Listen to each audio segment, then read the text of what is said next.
a revolution going on in both places. And possibly if you live there, you don't notice it quite as much because you see the little steps. But I saw this giant leap whereby, to generalise, the old school, which was doing a great job in both places, was producing very, very competent examples of French-inspired classic wines, particularly in Chile from big companies.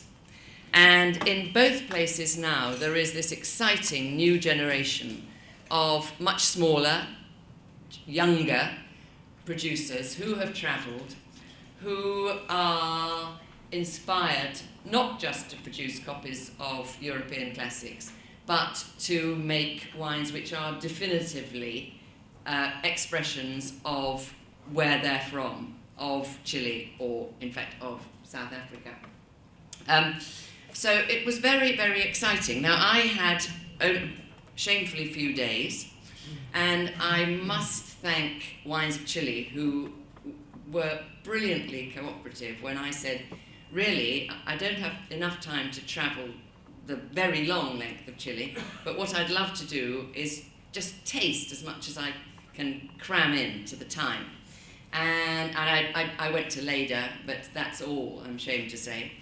And I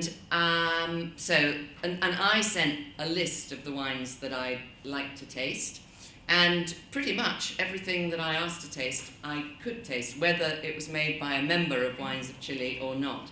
And I take my hat off to this sort of cooperative spirit.